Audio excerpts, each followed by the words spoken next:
Good morning बच्चे।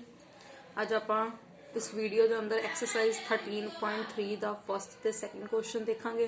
ठीक है, तो जे किसी बच्चे का 13.2 का सिक्स्थ क्वेश्चन पेंडिंग आ, ये डिस्क्रिप्शन के अंदर अंदर लिंक पिया होगा, उस लिंक तो ज्वाइन करके तुसी अपना क्वेश्चन नंबर सिक्स्थ देख सकते हो। ठीक है, चैनल में सबसक्राइब जरूर कर लो बच्चे। हाँ जी, हुण आप 13.3 की सब तो पहला स्टेटमेंट बारे गल करते हैं। स्टेटमेंट की दी है बच्चे, कहते a metallic sphere of radius 4.2 centimetre is melted and recast into the shape of cylinder of radius 6 centimetre. ठीक है, कहते एक मैटेलिक का स्फीयर आ जिहदा खुद का रेडियस कितना वा बच्चे 4.2 सेंटीमीटर। उन्होंने तुसीं पिघलाया, पिघला के उत्ते एक नवी शेप देती, ਉਹਦੀ नवी शेप कादी देती, उन्होंने सिलेंडर की शेप देती। ठीक है, तो उस सिलेंडर का रेडियस सानू कितना दिता है वा 6 सेंटीमीटर। तो की कहते हैं find the height of the cylinder, कहते तुसी उस सिलेंडर की सानू हाइट फाइंड करके देनी आ। ठीक है, हुण जदों भी बच्चे तुहानू पेपर च स्टेटमेंट आ गई भी एक शेप नू मैल्ट करके उस तो दूसरी शेप बनाई गई आ। ठीक है, यानी कि उत्थे हमेशा ही की होगा एक दा वॉल्यूम दूजे दे वॉल्यूम दे की होगा अपने को बराबर होगा। ठीक है, तो तुहाडे सामने डायग्राम बनया, उहदे अंदर एक स्फीयर शेप बनी आ। ठीक है, ਉਹਦੇ अंदर एक स्फीयर शेप बनी आ, एक अपने को सिलेंडर शेप बनी आ। स्फीयर का रेडियस कितना दिता है वा 4.2 सेंटीमीटर, सिलेंडर का आपां नूं रेडियस कितना दिता है वा 6 सेंटीमीटर, ते सिलेंडर की हाइट आ जिहड़ी कि आपां नूं उन्हां ने फाइंड करन नूं बोलती। ठीक है जी, जो गिवन आ उहनूं लिखीए रेडियस ऑफ स्फीयर, स्फीयर का रेडियस कितना गिवन आ 4.2 centimetre, radius of cylinder, cylinder का रेडियस कितना गिवन अपने को 6 सेंटीमीटर, तो सिलेंडर की हाइट आपां नूं फाइंड करन नूं बोली आ। ठीक है, तो असीं पहलां उहनूं एक लाइन लिख के दसांगे। वो लाइन च की आ बच्चे, कहंदे a metallic sphere of radius 4.2 centimetre is melted and recast into the shape of cylinder. कहंदे एक मैटेलिक का स्फीयर आ जिहदा रेडियस इन्ना दिता वा, उहनूं मेल्ट किया, मेल्ट करके तो शेप कादी बनाई आ सिलेंडर की। हुण बच्चे मटीरियल तो सेम ही आ, जिन्नी कैपेसिटी तुहाडे कोल स्फीयर दी आ उन्नी ही कैपेसिटी तुहाडे सिलेंडर दी आ। फर्क इन्ना वा कि सिर्फ ओहदी शेप चेंज हुई आ। तो जिन्ना वॉल्यूम ऑफ स्फीयर होगा उन्ना ही तुहाडे कोल वॉल्यूम ऑफ सिलेंडर होगा। ठीक है, वॉल्यूम ऑफ स्फीयर का की फॉर्मूला हुंदा अपने को 4/3 pi r the cube, volume of cylinder का की फॉर्मूला हुंदा pi r square h. Pi दे नाल बच्चे तुहाडा पाई कैंसल, की बच गया 4/3 r cube is equal to r square into h. ठीक है, 4/3 आर क्यूब मतलब 4.2 मल्टीप्लाई 4.2 मल्टीप्लाई 4.2, आर स्केयर मतलब 6 मल्टीप्लाई 6 मल्टीप्लाई एच। ठीक है, उस तरह ही कैलकुलेशन करते हैं। हुण 6 ते 6 दोनों एच ना कच लगे हुए हैं मल्टीप्लाई च, जे मल्टीप्लाई च नैक्सट स्टैप च कच चल जाएंगे अपने को डिवाइड च। तो स्टैप की बनूगा 4/3 मल्टीप्लाई 4.2 मल्टीप्लाई 4.2 मल्टीप्लाई 4.2, 6 मल्टीप्लाई चा 6 का आ गया अपने को डिवाइड च। ठीक है जी, 6 दे टेबल ते 4.2 किन्ने ते गया 0.7 ते। हाँ जी, तो 6 मल्टीप्लाई सीगे। ठीक है जी, 6 अपने को कच आ गए डिवाइड च। 6 दे टेबल ते 4.2 दी कटिंग 0.7 ते, 6 दे टेबल ते 4.2 दी कटिंग 0.7 ते, 3 दे टेबल ते 4.2 दी कटिंग 1.4 ते। ठीक है जी, तो की आ गया 4 multiply 1.4 multiply 0.7 multiply 0.7 is equal to H. इनू सॉल्व करके कितना आ गया 2.744 metre is equal to H. ठीक है, या फिर कई डेसिमल वैल्यू सामभनी औखी लगती होंगी आ, तो की करते होंगे आ बच्चे कि उन्होंने पॉइंट हटा के थले 0 बना लेंगे आ। ठीक है, जिदा आप क्वेश्चन कर रहे हैं हुण ये अंदर देखो, जिवें मैं की किया 4.2 सी ओदा पॉइंट हटा के कितना लगा लिया नीचे 10, इत्थे 4.2 सी ओदा नीचे पॉइंट हटा के कितना आ गया अपने को 10, इहदा 4.2 सी ओदा नीचे कितना आ गया अपने को 10। तो 6 दोनों मल्टीप्लाई च कट चले गए अपने को डिवाइड च। कटिंग करते हैं 6 दे टेबल ते 42 7 ते, 6 दे टेबल ते 42 7 ते, 3 दे टेबल ते 42 14 ते। तो ऊपर सारे मल्टीप्लाई कर लांगे 4 मल्टीप्लाई 14 मल्टीप्लाई 7 मल्टीप्लाई 7, नीचे 10 मल्टीप्लाई 10 यानी कि हो गया 1000। ऊपर सारे मल्टीप्लाई की कितना आ गया 2744 अपॉन किया 1000। ठीक है जी। 1000 ਆ मतलब 3 ਜ਼ੀਰੋ ਆ, 3 ਜ਼ੀਰੋ ਛੱਡ ਕੇ ਪੁਆਇੰਟ ਲਾ ਦਾਂਗੇ, यानी कि हाइट कितनी आ गई अपने को 2.744 सेंटीमीटर। ਇਹਦਾ मतलब ਤੁਹਾਡੇ ਕੋਲ सिलेंडर ਦੀ हाइट कितनी आ गई 2.744 सेंटीमीटर। ठीक है, ध्यान दो हाइट आ, हाइट ਦੇ ਸਿੰਗਲ ਯੂਨਿਟ ਹੁੰਦੇ ਆ, ਤਾਂ ਕਰਕੇ ਅਸੀਂ ਕੱਲਾ ਲਿਖਿਆ ਸੈਂਟੀਮੀਟਰ, ਕੋਈ ਸੈਂਟੀਮੀਟਰ ਸਕੁਅਰ ਨਹੀਂ ਪਾਇਆ, ਕੋਈ ਸੈਂਟੀਮੀਟਰ ਕਿਊਬ ਨਹੀਂ ਪਾਇਆ। ठीक है जी, ਹੁਣ ਆ ਆਪਣੇ ਕੋਲ ਨੈਕਸਟ ਸਮ ਦੀ स्टेटमेंट। सेकंड पार्ट की स्टेटमेंट देखो की लिखी है बच्चे अपने को। Metallic sphere of radii 6 centimetre, 8 centimetre and 10 centimetre respectively are melted to form a single solid sphere. कहते एक मेटेलिक का स्फीयर आ जिहदा रेडियस 6 सेंटीमीटर, 8 सेंटीमीटर ते 10 सेंटीमीटर आ, उन्हां तिन्नां स्फीयर्स नूं इकट्ठियां नूं मैल्ट करता, मैल्ट करके उत्थे एक सिंगल शेप बना ली स्फीयर दी। ठीक है, तुहानूं की फाइंड करन नूं कहता उन्हें रेडियस। ठीक है, हुण 3 स्फीयर इकट्ठे पिघलाए गए आ, तो क्वेश्चन देखो किस तरह होगा। डायग्राम पहला तो देखते हैं। 3 अपने को स्फीयर बने आ 4।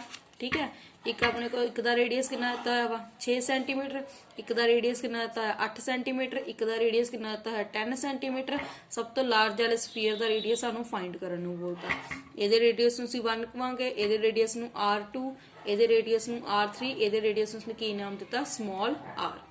ठीक है, ਹੁਣ ਅਸੀਂ ਕੀ फाइंड करना ਚਾਹੁੰਦੇ ਆ ਕਿ ਜਿਹੜਾ ਤੁਹਾਡਾ ਬਿਗਰ स्फीयर ਆ ਉਹਦਾ ਕੀ रेडियस ਹੋਊਗਾ। ठीक है, ਜੇ ਉਹਦਾ ਕੀ स्फीयर ਹੋਊਗਾ ਉਹਦਾ ਦੇਖਣ ਦੇ ਲਈ ਅਸੀਂ ਕੀ ਕਰਾਂਗੇ, ਪਹਿਲਾਂ ਤਾਂ ਲਾਈਨਸ ਲਿਖਦੇ ਆ। ਲਾਈਨ ਕੀ ਚਲੇਗੀ, first line radius of first sphere r1 कितना आ गया 6 centimetre, radius of second sphere r2 कितना आ गया 8 centimetre, radius of third sphere r3 कितना आ गया मेरे को 10 सेंटीमीटर। रेडियस ਅਸੀਂ सॉलिड स्फीयर ਦਾ फाइंड ਕਰਾਂਗੇ। ठीक है, तो सब तो पहला ਅਸੀਂ एक्सप्लेन करते हैं भी ਜਿਹੜਾ ਮੈਟੈਲਿਕ स्फीयर ਆ ਜਦੋਂ ਮੈਂ ਇਹਨੂੰ ਮੈਲਟ ਕੀਤਾ ਤਾਂ ਸ਼ੇਪ ਕਾਦੀ ਬਣੀ ਸਿੰਗਲ ਸੋਲਿਡ स्फीयर ਦੀ। ਇਹਦਾ मतलब ਜਿੰਨਾ ਵੋਲਿਊਮ ਮੇਰੇ ਕੋ ਫਸਟ स्फीयर ਦਾ ਪਲੱਸ ਜਿੰਨਾ ਵੋਲਿਊਮ ਮੇਰੇ ਕੋ ਸੈਕੰਡ स्फीयर ਦਾ ਪਲੱਸ ਜਿੰਨਾ ਵੋਲਿਊਮ ਮੇਰੇ ਕੋ ਥਰਡ स्फीयर ਦਾ ਕਿਹਦੇ ਬਰਾਬਰ ਆ ਵੋਲਿਊਮ ਆਫ ਸੋਲਿਡ स्फीयर। ਜਦੋਂ ਅਸੀਂ ਤਿੰਨਾਂ स्फीयर्स ਨੂੰ ਮੈਲਟ ਕਰਾਂਗੇ ਬੱਚੇ, ਮੈਲਟ ਕਰਕੇ ਉਹ ਤੋਂ ਜਿਹੜੀ ਸ਼ੇਪ ਮਿਲੂਗੀ ਉਹਨੂੰ ਅਸੀਂ ਕੀ ਬੋਲਿਆ ਸਿੰਗਲ ਸੋਲਿਡ स्फीयर। ठीक है, ਹੁਣ ਵੋਲਿਊਮ ਆਫ स्फीयर ਤੇ ਵੈਸੇ ਤਾਂ ਨਾਰਮਲ ਆਪਣੇ ਕੋ ਕੀ ਫਾਰਮੂਲਾ ਹੁੰਦਾ 4/3 ਪਾਈ r ਦੀ ਕਿਊਬ, r ਕਿਊਬ ਹੁੰਦਾ, ਪਰ ਅਸੀਂ ਫਸਟ स्फीयर ਨੂੰ r1 ਲਿਖਿਆ ਵਾ ਤਾਂ ਕੀ ਬਣ ਗਿਆ 4/3 ਪਾਈ r1 ਦੀ ਕਿਊਬ। ਇਸੇ ਤਰ੍ਹਾਂ ਸੈਕੰਡ स्फीयर ਕੀ ਆ ਜਾਊਗਾ 4/3 ਪਾਈ r2 ਦੀ ਕਿਊਬ। ਇਸੇ ਤਰ੍ਹਾਂ ਥਰਡ ਕੀ ਆ ਜਾਊਗਾ 4/3 ਪਾਈ r3 ਦੀ ਕਿਊਬ। ਤੇ ਸੋਲਿਡ स्फीयर ਕੀ ਆ ਗਿਆ 4/3 ਪਾਈ r ਦੀ ਕਿਊਬ। ਕਾਮਨ ਕੀ ਹੋ ਰਿਹਾ ਬੱਚੇ, ਸਾਰਿਆਂ ਚ 4/3 ਪਾਈ ਕਾਮਨ ਹੋ ਰਿਹਾ। ਪਹਿਲੇ ਦਾ ਕੀ ਬਚ ਗਿਆ r1 cube, r2 cube, r3 cube. इधर की बच गया 4/3 पाई r ਦੀ ਕਿਊਬ। ਜਿਹੜੀ ਵੀ ਵੈਲਿਊ ਆ ਬੱਚੇ ਕਾਮਨ ਕੱਟੀ ਜਾ ਰਹੀ ਆ, ਕਾਮਨ ਕੱਟ ਦੋ। ਜਦੋਂ ਕਾਮਨ ਕੱਟ ਦੋਗੇ 4/3 ਨਾਲ 4/3 ਪਾਈ cancel, r1 cube, r2 cube ਤੇ r3 ਕਿਊਬ। ਠੀਕ ਹੈ, r1 ਕਿੰਨਾ ਸੀਗਾ ਮੇਰੇ ਕੋਲ 6 ਦਾ ਕਿਊਬ, 8 ਦਾ ਕਿਊਬ, 10 ਦਾ ਕਿਊਬ। 6 ਦਾ ਕਿਊਬ ਕਿੰਨਾ ਆ ਗਿਆ 216, 8 ਦਾ ਕਿਊਬ ਕਿੰਨਾ ਹੁੰਦਾ 512, 10 ਦਾ ਕਿਊਬ ਕਿੰਨਾ ਆ ਗਿਆ ਮੇਰੇ ਕੋਲ 1000 प्लस कितना कितना आ गया 1728 बच्चे। हुण 1728 किहदा हुंदा 12 ਦਾ ਕਿਊਬ। ਮੈਨੂੰ ਕਿਸ ਤਰ੍ਹਾਂ ਪਤਾ ਲੱਗਾ, ਤੁਸੀਂ 1728 ਦੇ ਫੈਕਟਰ ਬਣਾ ਲਓਗੇ। ਜਦ ਤੁਸੀਂ ਫੈਕਟਰ ਬਣਾਓਗੇ 3 ਦੀ ਪੇਅਰਿੰਗ ਲਾਓਗੇ, ਇੱਕ 2 ਦੀ ਪੇਅਰਿੰਗ ਬਣ ਗਈ, ਇੱਕ 2 ਦੀ, ਇੱਕ 3 ਦੀ, 2 ਦਾ 4, 4 3 ਦਾ 12, ਯਾਨੀ ਕਿ ਕਿਹਦਾ ਕਿਊਬ ਸੀ 12 ਦਾ ਕਿਊਬ ਸੀ। ਕਿਊਬ ਨਾਲ ਕਿਊਬ ਕੈਂਸਲ, ਰੇਡੀਅਸ ਦੀ ਵੈਲਿਊ ਕਿੰਨੀ ਆ ਗਈ 12 ਸੈਂਟੀਮੀਟਰ। ਠੀਕ ਹੈ ਜੀ, ਹੁਣ ਜੋ ਆਪਾਂ ਥਰਡ ਕੁਐਸਚਨ ਦੇਖਦੇ ਹਾਂ, ਥਰਡ ਕੁਐਸਚਨ ਦੀ ਕੀ ਸਟੇਟਮੈਂਟ ਹੋਊਗੀ। ਹੁਣ ਥਰਡ ਕੁਐਸਚਨ ਦੀ ਜਿਹੜੀ ਸਟੇਟਮੈਂਟ ਆ ਵਿੱਚ ਉਹ ਵੀ ਇਦਾਂ ਦੀ ਹੋਊਗੀ ਵੀ ਉਹਦੇ ਅੰਦਰ ਇੱਕ ਆਪਾਂ ਨੂੰ ਖੂਹ ਦਿੱਤਾ ਵਾ। ਠੀਕ ਹੈ, ਇੱਕ ਵੈਲ ਆ,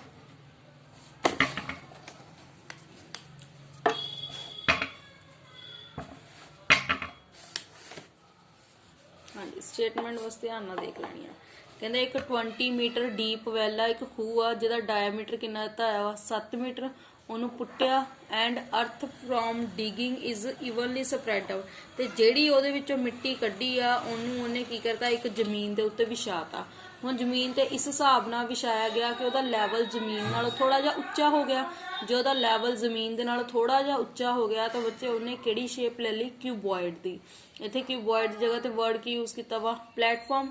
उस प्लेटफॉर्म की लेंथ कितनी आ 22 मीटर, उसकी ब्रैथ कितनी आ 14 मीटर, हाइट उन्हें फाइंड करने को कहती। ठीक है, दैट मीनस इत्थे अपने को प्लेटफॉर्म का मतलब कितों आ सिलेंडर की शेप तो आ। ठीक है, तो पहला डायग्राम देख लेने, इसका डायग्राम की होगा। आ देखो आ तुहाडे कोल सिलेंड्रिकल शेप आ, इहदे अंदरों जिहड़ी मिट्टी कड्ढी उहनूं जमीन ते विछाता, जदों उहनूं तुसीं जमीन दे उत्ते प्रॉपर विछाता उहदी शेप काहदी बन गई अपने को क्यूबॉइड की शेप बन गई। ठीक है, इस खूह की हाइट कितनी दित्ती है 20 मीटर, इसका डायमीटर कितना दिता हुआ वा 7 मीटर। ठीक है, जिहड़ा अपने को क्यूबॉइड आ इहदी लेंथ कितनी दित्ती है 22, इहदी ब्रैथ कितनी दित्ती है 14, इहदा कितना उच्चा वा इहदी आपां नूं हाइट नहीं पती, वो आपां काम करन लगे आ। हुण जिन्नी मिट्टी इहदे चों कड्ढी आ उसे मिट्टी का क्यूबॉइड बनया, यानी कि जिन्ना तुहाडे को वॉल्यूम सिलेंडर का उन्ना ही वॉल्यूम किहदा होगा अपने को क्यूबॉइड का। ठीक है जी, तो जो जो गिवन हो पहला लिखिया हाइट ऑफ वेल, चाहे तो वेल लिख लो चाहे सिलेंडर लिख लो। सिलेंडर की हाइट कितनी दित्ती है 20 मीटर, ਉਹਦਾ डायमीटर कितना दिता है 7, वो तो रेडियस कितना बन गया अपने को 7/2 मीटर। ठीक है, प्लेटफॉर्म यानी कि क्यूबॉइड, लेंथ क्यूबॉइड की कितनी दित्ती है 22, ब्रैथ कितनी दित्ती है आपां नूं 14 मीटर, हाइट आपां नूं पता नहीं। ठीक है, तो लाइन की लिखांगे, कहंदा असीं एक खूह नूं पुट्टिया, a well is dug and earth from digging is evenly spread out to form a platform. Lines लिखनियां जरूरी ने, तां ही उन्हां नूं लाइनस तो पता लगूगा भी कौन किहदे बराबर क्यों आ। ठीक है, हुण असीं इत्थे की लिखा भी एक खूह पुट्टिया ते जिहड़ी उह चों मिट्टी निकली आ उहनूं असीं प्लेटफॉर्म दे उत्ते, उहनूं असीं जमीन दे उत्ते विछाता पूरी तरह प्लेटफॉर्म का रूप देण दे लई। ठीक है, यानी कि जिन्ना तुहाडे को की होगा बच्चे वॉल्यूम ऑफ सिलेंडर, उन्ना ही तुहाडे को की होगा वॉल्यूम ऑफ क्यूबॉइड। सिलेंडर का की फॉर्मूला हो गया बच्चे अपने को πr²h। ठीक है, क्यूबॉइड का की फॉर्मूला हो गया L × V × H। पाई की वैल्यू 22/7, रेडियस 7/2 7/2, हाइट कितनी दिती है 20 is equal to 22 × 14 × H। Cutting करते हैं 7 ਨਾਲ 7 की कटिंग, 2 ਦੇ ਟੇਬਲ ਤੇ 20 किन्ने ते गया 10 ते, 2 ਦੇ ਟੇਬਲ ਤੇ 10 किन्ने ते गया 5 ते, की बच गया 22 × 7 × 5 इज इक्वल टू की बच गया 22 × 14 × H।